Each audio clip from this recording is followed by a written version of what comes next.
Selamat siang, kembali dengan materi lanjutan dari logika Fuzzy, dan kali ini kita akan memasuki topik lanjutan, yaitu fungsi keanggotaan dari logika Fuzzy ya. Nah, kita akan melanjutkan topik ini. Tentunya pada pertemuan yang lalu kita sudah berbicara tentang bagaimana kita mengukur satu elemen terhadap satu himpunan dengan mencari nilai keanggotaannya.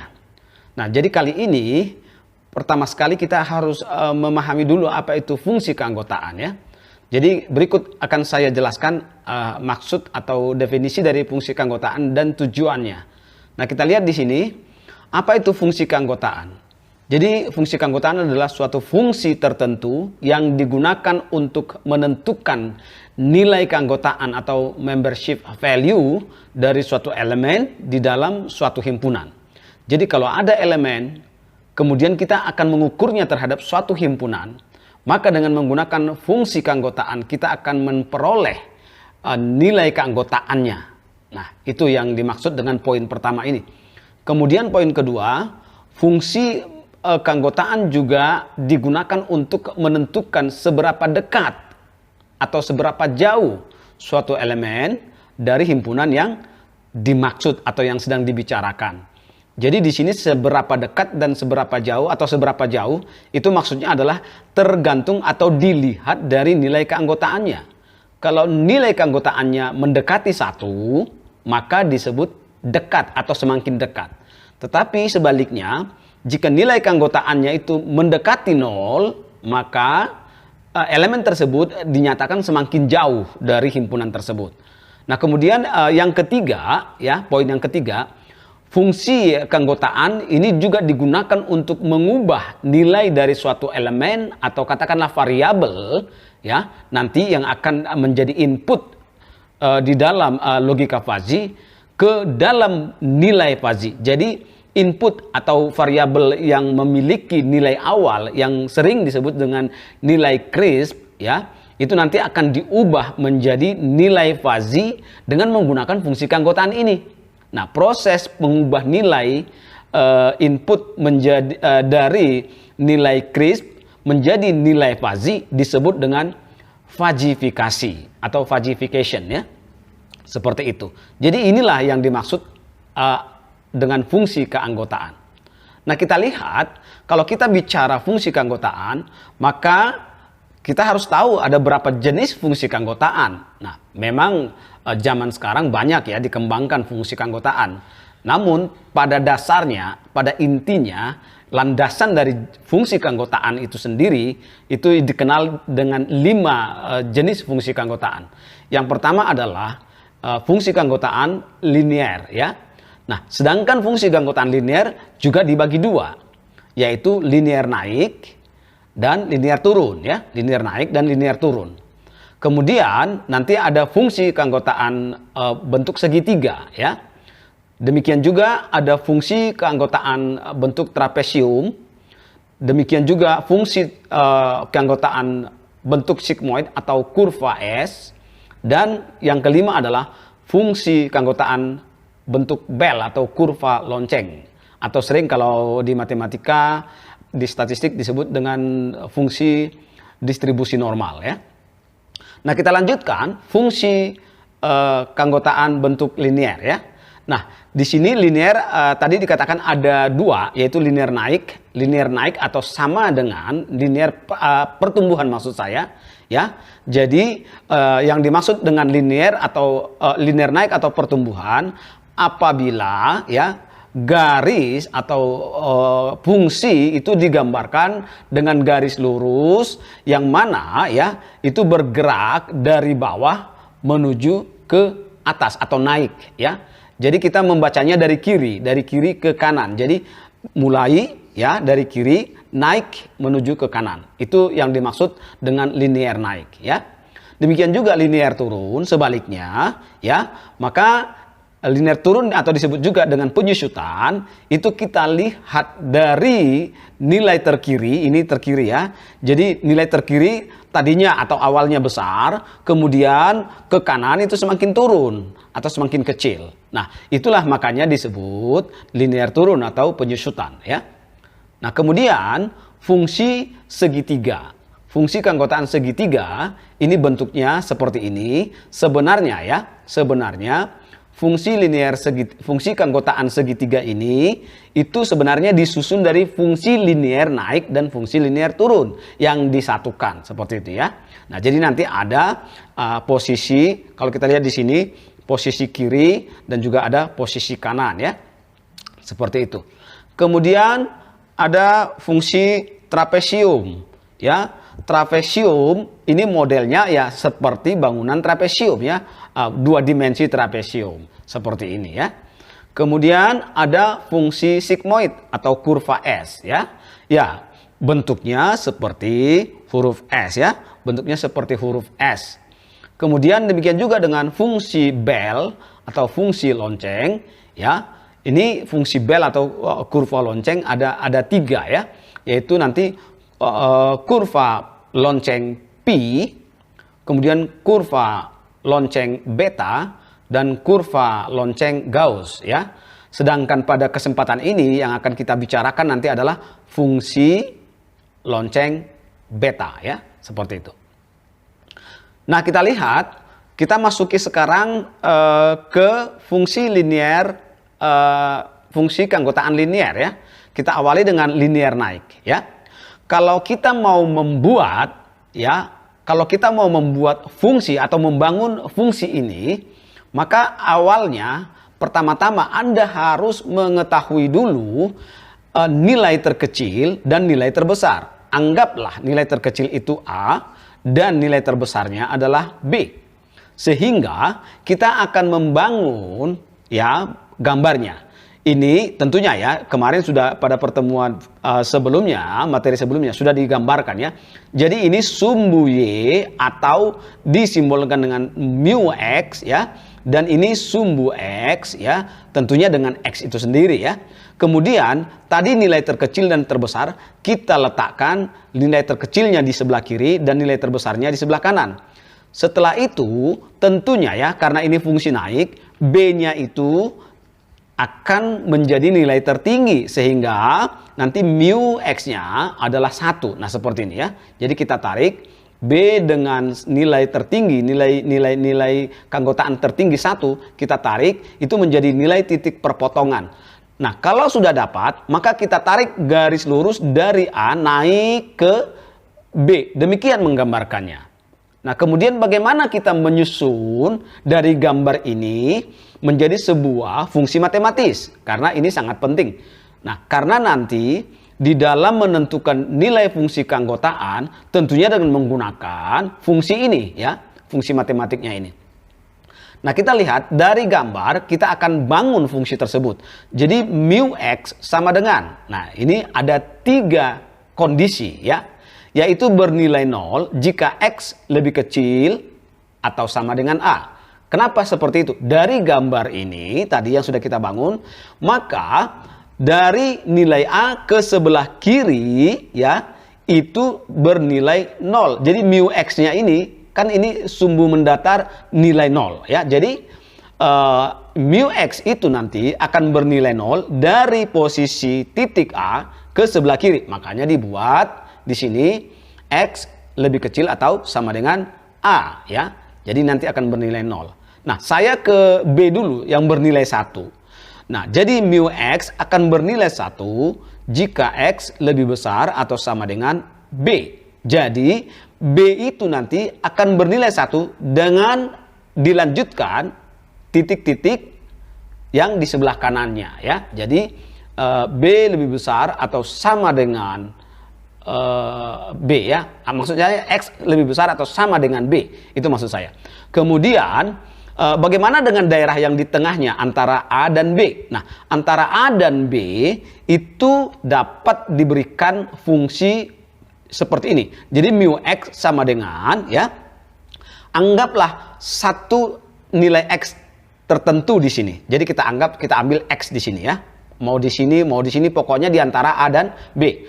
Maka rumusannya adalah nilai X yang kita ambil tersebut dikurangi dengan nilai terkecilnya, berarti X dikurang A, per nilai terbesar dikurangi dengan nilai terkecilnya. Nah, sehingga ya untuk nilai variabel X yang bernilai di antara A dan B itu dapat dicari mu X-nya atau nilai keanggotaannya dengan menggunakan rumus X dikurang A per B dikurang A. Jika X-nya antara A dan B, jadi posisinya berada di antara. Demikian ya. Kemudian kita lanjutkan dengan linear turun ya. Sama dengan linear naik tadi, caranya adalah kita ambil dulu nilai terkecil dan juga nilai terbesar, kemudian kita letakkan A di sebelah kiri karena terkecil dan B di sebelah kanan karena nilai terbesar ya. Kemudian karena ini turun, maka si A sekarang yang mempunyai nilai tertinggi ya, nilai keanggotaannya tertinggi. Jadi antara A dengan 1 kita tarik titik pertemuan. Jadi kita buat titik pertemuan di sini A dengan 1. Karena ini adalah linear turun. Sehingga kalau sudah dapat titik pertemuan antara A dengan nilai mu X1, maka kita tarik garis yang menghubungkan titik tersebut dengan B, titik B di sini ya. Nah, sekarang ini sudah terbuat atau terbentuk linear turun. Nah, bagaimana untuk mencari nilai keanggotaannya? Kan begitu. Mu X-nya bagaimana? Nah, kita bangun dari gambar ini kita dapat membentuk sama dengan linear naik tadi. Cuman di sini perubahannya ada, yaitu tadi bahwa A itu tadi nilai 0 ya. Sekarang A itu nilai 1. Jadi A itu nilai 1. Jadi nanti mu X bernilai 1 jika X-nya lebih kecil atau sama dengan A. Artinya ya, mu X-nya itu akan bernilai 1 jika berada di A atau lebih kecil dari A ke sebelah kiri. Nah, ini dia ya. Jadi ini semua nanti akan bernilai 1 ya. Nah, demikian juga mu X akan bernilai 0 jika X-nya lebih besar atau sama dengan B. Yang ini ya. Jadi jika X-nya di sini di titik B dan lebih besar dari B, itu seperti ini ya, ke sebelah kanan, maka itu nanti akan bernilai 0 ya, karena sejajar sumbu X. Kalau sejajar sumbu X berarti mu X-nya nilainya 0 ya. Nah, jadi bagaimana dengan suatu variabel nilai yang bernilai di antara A dan B gitu ya. Nah, berbeda tadi dengan yang linear naik ya. Kalau linear turun ya, kita lihat di sini, ambil sebuah nilai X sembarang di sini di antara A dan B, maka ya rumusan untuk mencari nilai keanggotaannya nanti adalah nilai terbesar B dikurang X yang kita ambil sembarangan. Jadi B dikurang X per, sedangkan yang di bawahnya atau penyebutnya sama dengan yang linear naik tadi, yaitu B dikurang A. Jadi rumusannya mu X sama dengan B dikurang X per B dikurang A jika nilai X itu berada di antara A dan B. Nah, seperti itu. Jadi kedua-duanya sudah kita dapatkan. Kemudian bagaimana dengan segitiga ya, fungsi segitiga. Nah, fungsi segitiga tadi sudah saya katakan bahwa ini adalah terbentuk oleh dua buah linear naik dan linear turun ya. Maka sama dengan yang tadi ya. Kalau kita lihat di sini dari gambar ini tadi, ambillah sebuah nilai, katakanlah nilai terbesar A dan nilai terkecil C. Maka nilai terkecil maksud saya A dan nilai terbesar C, maka itu kita ambil, kita buat naik dan turun dengan simetris. Simetrisnya sekarang titik simetris kita buat titik B seperti itu ya. Sehingga B itu adalah mempunyai nilai mu X tertinggi. Nah, jadi kita lihat di sini titik potongnya adalah di B. Maka dengan demikian ada tiga daerah ya, ada tiga daerah sekarang, yaitu yang pertama adalah yang di sebelah kiri dari A ke sebelah kiri satu daerah, tapi juga yang dari C ke sebelah kanan juga satu daerah. Jadi satu daerah yang sama dihubungkan dengan kata atau ya. Jadi ini mu X-nya akan bernilai 0 ya jika X-nya lebih kecil sama dengan A ke kiri Atau juga bernilai kecil di sini ya, bernilai 0 juga maksud saya di sini, jika X-nya lebih besar atau sama dengan C. Nah, seperti itu. Nah, kemudian bagaimana kalau nilainya berada di antara A dan B? Jadi anggaplah di sini sembarangan nilai X. Sama, karena ini adalah fungsi linear naik, maka rumusannya kita bangun dengan menggunakan linear naik tadi. Kalau kita ambil sembarangan X di sini, berarti X dikurang A, ya, X dikurang A karena naik, X dikurang A per B dikurang A. Nah, per B dikurang A. Jadi sama ya. Ini pokoknya kalau tadi sudah kita menguasai bagaimana membuat fungsi rumus fungsi keanggotaan untuk naik, jadi sama saja.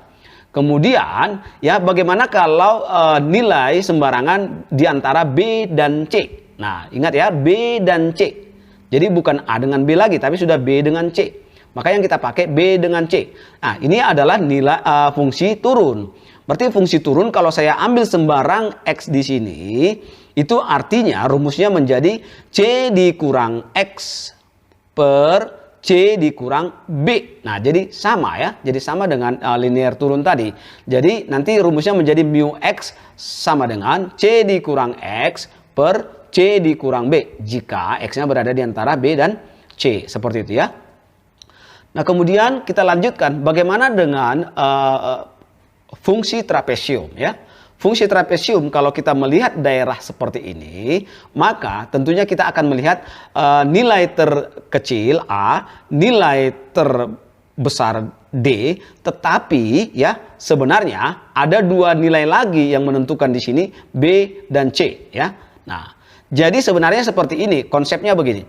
Trapesium itu adalah sebuah fungsi segitiga yang titik ujungnya itu ditarik melebar. Tadi titik ujungnya kan hanya satu di sini tadi, yaitu bernilai B yang bernilai 1. Tapi ini dimelarkan, jadi dimelarkan ke kiri dan dimelarkan ke kanan sehingga mempunyai jarak dari B ke C. Nah, sebenarnya seperti itu saja ya kuncinya. Maka akan ada 4 daerah. Yang pertama adalah daerah di sebelah kiri juga di sebelah kanan. Jadi di sebelah kiri dari A dan juga dari D ke sebelah kanannya. Maka kita dapat menggunakan mu X sama dengan bernilai 0 maksudnya di sini apabila X-nya lebih kecil atau sama dengan A ke sebelah kiri ya. Atau ya Dx lebih kecil, lebih besar maksud saya, Dx lebih besar atau sama dengan D ke sebelah kanan ya, seperti itu. Kemudian kita ambil yang nilai 1 dulu. Nah, nilai 1 dulu yang ini ya. Jadi nanti mu X akan bernilai 1 ya, bernilai 1 jika ya berada di antara, jika X berada di antara B dan C. Nah, kemudian bagaimana kalau X-nya berada di antara A dan B? Nah, jadi sama, ini fungsi naik ya, fungsi naik. Berarti kalau saya ambil sembarang nilai X di sini, maka mu X sama dengan ya, mu X sama dengan X dikurang A, karena fungsi naik ya, X dikurang A per B dikurang A. Seperti itu ya. Jadi mu X sama dengan X dikurang A per B dikurang A. Kalau X-nya berada di antara A dan B. Bagaimana kalau nanti nilai atau elemennya berada di antara C dan B? Nah, berarti fungsi turun. Nah, fungsi turun kalau saya ambil sembarang X di sini, berarti D dikurang X ya per D dikurang C. Jadi sama sebenarnya, D dikurang X per D dikurang C. Jika, nah ini ada kekeliruan ya. Jika X-nya berada di antara C dan D, ini ada kekeliruan ya. Nah, ini. Kemudian kita lanjutkan, bagaimana kalau fungsi sigmoid atau kurva S? Nah, ini kita lihat ya, mencerminkan kenaikan dan penurunan secara tidak linear. Artinya, kalau tadi kan naik turun itu linear. Nah, sekarang naik dan turunnya juga tidak secara linear. Itulah fungsi sigmoid. Nah, kalau kita lihat gambarnya ya, di sini ada 3 variabel maksud saya, yaitu alfa, beta, gamma selain X yang akan kita cari nanti nilainya, kan seperti itu ya. Nah, kita lihat ya di sini, maka rumus untuk mencari nilai keanggotaan dari fungsi sigmoid atau kurva S adalah dinyatakan sebagai berikut. S ya, suatu fungsi S X titik koma alfa, beta, gamma sama dengan. Itu nanti akan bernilai 0 jika X-nya berada di sebelah kiri atau sama dengan alfa. Nah, jadi jika X-nya lebih kecil atau sama dengan alfa. Ini dia alfanya di sini, ya. Alfanya di sini kalau daerahnya berada di sebelah kiri, ya, atau sama dengan alfa ke sebelah kiri, maka nanti akan bernilai 0. Nah, bagaimana kalau daerahnya berada di sebelah kanan gamma atau mulai dari gamma ke sebelah kanan? Itu akan bernilai 1. Maka S X titik koma alfa, beta, gamma akan bernilai 1 jika X lebih besar atau sama dengan gamma. Nah, bagaimana kalau berada di antara alfa dan beta? Nah, maka nilainya adalah 2 dikali, ya, 2 dikali X dikurang alfa per gamma dikurang alfa pangkat 2. Nah, ini pangkat 2 atau kuadrat ini adalah milik gamma dikurang alfa saja, ya. Jadi gamma dikurang alfa setelah dihasilkan atau dapat hasilnya dikuadratkan dulu. Nah, itu maksudnya, ya. Nah, kemudian bagaimana kalau berada di antara beta dan gamma, ya? Maka fungsinya dapat kita bangun menjadi S, ya, fungsi S X titik koma alfa, beta, gamma itu nanti menjadi sama dengan 1 dikurang 2 kali buka kurung 2 kali, ya, gamma dikurang X tutup kurung sekali per buka kurung lagi sekali lagi gamma dikurang alfa tutup kurung 2 kali baru dikuadratkan, ya. Nah, jadi kuadratnya ini milik siapa? Kan seperti itu. Kuadratnya ini milik siapa? Jadi kalau Anda lihat, ini kurung tutup terakhir. Berarti pasangannya adalah kurung buka pertama. Nah, seperti itu, ya. Jadi Anda harus tahu, lihat pasangannya, ya. Jadi kurung buka pertama, pasangannya adalah kurung tutup terakhir. Berarti kuadratnya ini adalah milik semuanya yang ada di dalam kurung pertama tutup terakhir. Jadi ini selesaikan dulu semua ini, baru dikuadratkan. Nah, itu miliknya seperti itu. Setelah itu dikalikan dengan min 2, baru diselesaikan dengan satu kurang seperti itu, ya. Jadi hasilnya ini dikurangkan ke 1 seperti itu. Nah, demikian untuk fungsi sigmoid. Nah, ini contoh untuk bagaimana mencari untuk fungsi sigmoid, ya. Kemudian bagaimana dengan kurva lonceng beta? Yang kita pakai di sini adalah beta. Nah, kalau kita melihat beta ini, lonceng beta ini, itu seperti sama dengan distribusi normal, ya. Nah, kita lihat, kalau kita bagi 2 menjadi sebuah sumbu simetri di sini, ya, itu kita sebut sebagai gamma dan sebagai pusat, ya.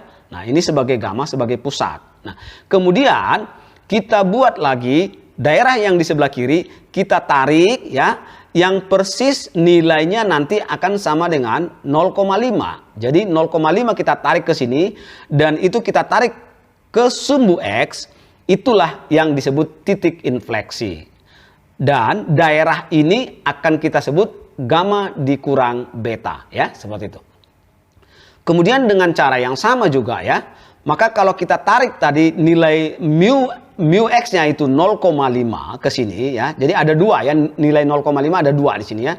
Yang ini 1 dan yang ini 1 lagi. Nah, ini juga kalau kita tarik memotong sumbu X itu juga disebut titik infleksi, ya.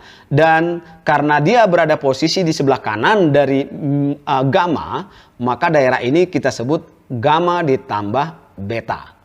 Sehingga, ya, fungsi keanggotaannya dapat dicari dengan rumus seperti ini, yaitu fungsi beta dari X titik koma gamma beta gamma sama dengan 1 dibagi per. Nah, kita selesaikan dulu yang di bawah ini secara keseluruhan, ya. Jadi 1 per 1 ditambah. Nah, 1 ditambah kita selesaikan dulu yang di dalam kurung ini dengan kuadratnya. Jadi 1 ditambah, ya, buka kurung, X dikurang gamma per beta tutup kurung baru dikuadratkan. Nah, perlu saya kasih tahu di sini, saya berikan bahwa untuk kekuatan operasional itu selalu ya didahulukan kalau ada yang dalam kurung. Artinya dalam rumusan ini maka kurung ini dulu diselesaikan pertama. Ingat ya.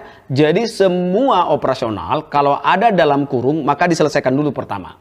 Nah, jadi selesaikan dulu yang di dalam kurung ini yaitu X dikurang gamma per beta, selesaikan ini.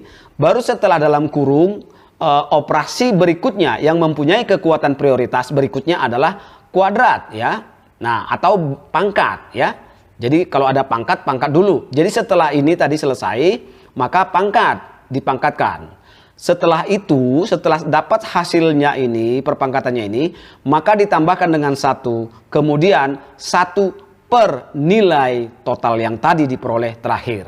Nah, seperti itu cara mencari bagaimana mencari nilai membership value dari kurva lonceng beta. Nah, kita lihat contoh soal di sini ya.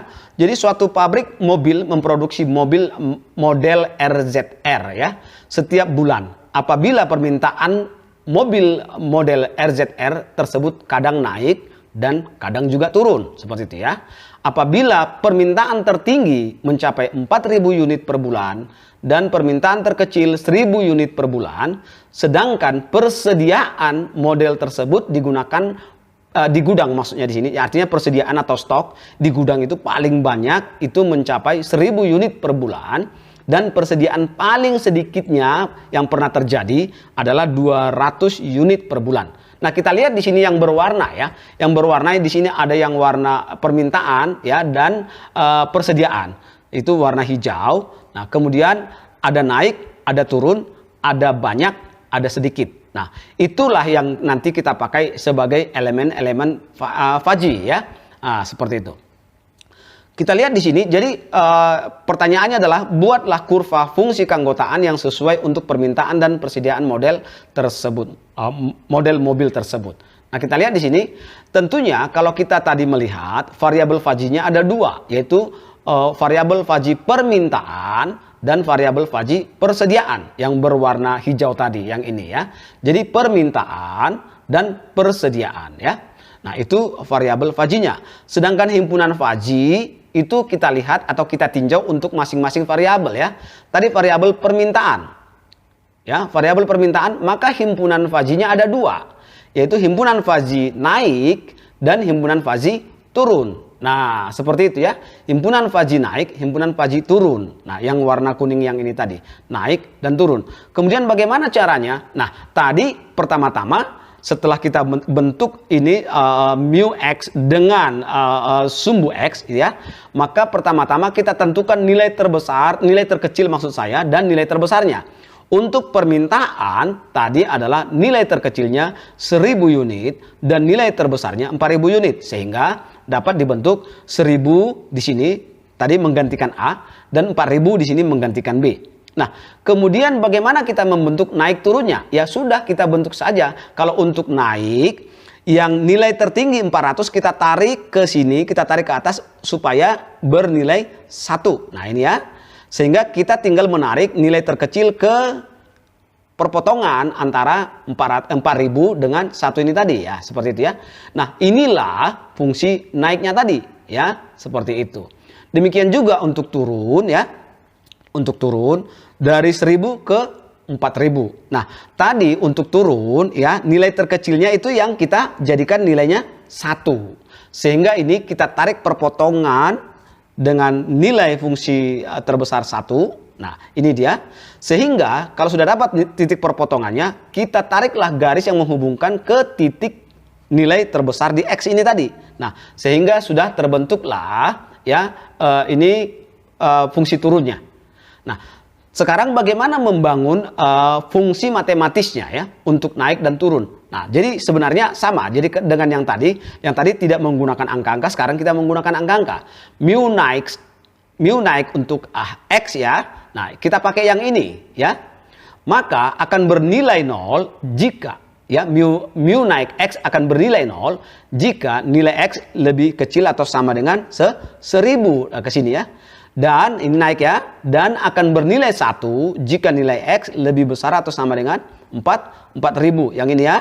Nah, Karena ini dia. Nah, kenapa kita satukan gambarnya? Ya tidak masalah sih, dipisahkan juga boleh, disatukan juga boleh. Tetapi ingat yang perlu diperhatikan di sini, kalau Anda menyatukan gambar itu harus yang mempunyai variabel yang sama, artinya sama-sama permintaan. Jangan Anda gabungkan nanti satu permintaan satu persediaan, itu udah menyalahi ya. Jadi kalau sama dia permintaan naik turun, nah itu kita bisa gabungkan karena sama nilainya, seperti itu ya. Sehingga untuk turun ya dapat kita hitung mu turun X sama dengan ya ini turun ya, ini akan bernilai 1 jika X-nya lebih kecil atau sama dengan 1000. Nah ini dia. Dan juga akan bernilai 0, ini dia ya, ini ya, 0, sehingga dia di sini 0, mulai di sini 0, jika X-nya lebih besar atau sama dengan 4000. Nah ini. Kemudian bagaimana dengan yang di tengahnya? Seperti itu. Ya, maka yang di tengahnya mu turun X adalah ambillah salah satu tadi di sini ya untuk yang turun, maka ambil di X di sini salah sembarangan maksud saya, maka 4000 dikurang X per 4000 dikurang 1000 sehingga 4000 dikurang X per 3000. Nah, tadi untuk naiknya bagaimana kita menghitungnya? Ya, untuk yang naik di sini ambil sembarang nilai X di antara 1000 dan 4000 berarti akan kita dapatkan rumus X dikurang 1000 per 4000 dikurang 1000. Nah seperti itu. Jadi begitu cara membangun baik itu gambarnya, grafiknya maupun fungsinya ya, seperti itu. Nah kemudian untuk yang kedua, variabel yang kedua yaitu persediaan. Tadi variabel yang pertama adalah permintaan ya di sini. Kemudian yang kedua adalah persediaan. Persediaan juga ada dua himpunannya, ya himpunan fazinya, yaitu banyak dan sedikit. Nah, banyak dan sedikit. Nah, pertanyaannya adalah kapan kita tahu kalau itu nanti naik atau kalau itu fungsinya turun. Nah, jadi saya kasih konsep triknya, ya. Kalau Anda membaca kalimatnya atau katanya, kalau dia berkonotasi positif, artinya semakin banyak, progresnya, akumulasinya semakin bertambah, berarti itu adalah naik, seperti itu ya. Termasuk berarti banyak di sini nanti akan fungsi naik, linear naik. Nah, kemudian bagaimana untuk yang turun? Nah, berarti berkonotasi negatif, misalnya sedikit, berkurang, menipis, dan seterusnya ya, yang sama dengan pengertian yang negatif, berkonotasi negatif atau progresnya menurun, seperti itu ya. Nah, berarti sedikit di sini adalah fungsi turun ya. Nah, kita lihat di sini karena tadi nilai terbesar dan terkecil ya adalah 1000 dan 200. Berarti kita buatkan di sini untuk persediaan yaitu nilai terkecilnya 200, nilai terbesarnya 1000. Nah, kemudian untuk naik kita tinggal tarik 1000-nya ke atas dengan 1, setelah itu hubungkan dengan 200. Demikian juga dengan yang ini. Yang untuk turun ya, sedikit atau himpunan sedikit, tarik 200 ke 1. Nah, kemudian titik itu hubungkan ke 1000, sudah jadi ya. Kemudian bagaimana menjadikan sebuah fungsi matematisnya ya? Maka mu banyak X ya, karena banyak itu naik, maka ambil sembarangan di sini. Ya, ambil sembarangan di sini, maka X dikurang 200 per 1000 dikurang 200. Itulah untuk mencari nilai yang berada di antara 200 dan 100. Kemudian bagaimana kalau di sebelah kiri atau sama dengan 200? Nah, itu sama dengan 0 ya. Jadi bagaimana pula di sebelah kanan dari 1000 atau sama dengan 1000? Itu nilainya 1. Maka demikian juga untuk mu sedikit X ya, berarti kita pakai yang turun ya. Ambil sembarangan nilai X di sini, maka nanti karena ini turun berarti 1000 atau nilai terbesar dikurang X sembarangan tadi, berarti 1000 dikurang X per 1000 dikurang 200. Nah, ini dia. Jadi karena 1000 kurang 200 kan 800. Ini juga seperti itu ya. Tadi 1000 dikurang 200 ya. Maka dengan demikian karena kita fungsi turun, nah, berarti untuk nilai terkecil ya, artinya X 200 ke sebelah kiri, nah, maka nanti nilainya 1. Nah, jadi mu sedikit X akan bernilai 1 jika X lebih kecil atau sama dengan 200. Demikian juga dengan yang di nilai terbesarnya di sebelah kanan ini ya, yaitu akan bernilai 0 ya. Mu sedikit X akan bernilai 0 jika X-nya lebih besar atau sama dengan 1000 ya, seperti itu. Kemudian, nah kita lihat di sini sekarang pertanyaannya adalah jika permintaan itu 3000 unit mobil model RZR, maka tentukanlah nilai keanggotaannya pada himpunan naik dan juga pada himpunan turun. Nah, himpunan naik dan himpunan turun, berarti X-nya di sini adalah 3000. Nah, kita lihat tadi di sini permintaannya, permintaan naik dan permintaan turun. Tadi X-nya 3000. Jadi tinggal memasukkan. Berarti mu naik X ya, atau mu naik 3000. Jadi sama dengan 3000 dikurang 1000. Berarti 2000. 2000 per 3000. Berarti 2/3 jadinya ya. 2/3 adalah 0,667. Demikian juga dengan mu turun untuk nilai X 3000 ya. Sama dengan 4000 dikurang 3000 per 3000. Berarti 1000 per 3000 atau sepertiga. Sepertiga itu nilainya adalah 0,333. Sehingga dapat nilainya adalah seperti ini. Jadi mu naik untuk 3000 itu nilai keanggotaannya adalah 0,667 dan mu turun 3000 ya nilai keanggotaannya adalah 0,333. Nah, akhirnya ya kita dapat mendefinisikan bahwa untuk permintaan 3000 nilai keanggotaan terbesar itu adalah untuk fungsi mu naik. Nah, berarti kesimpulannya adalah untuk permintaan 3000 unit itu adalah naik atau bisa cocok kita kelompokkan untuk fungsi naik. Seperti itu. Itulah kesimpulannya ya. Seperti itu materi untuk sementara. Jadi kita akan lanjutkan pada lanjutan materi ini untuk video berikutnya. Terima kasih, semoga bermanfaat.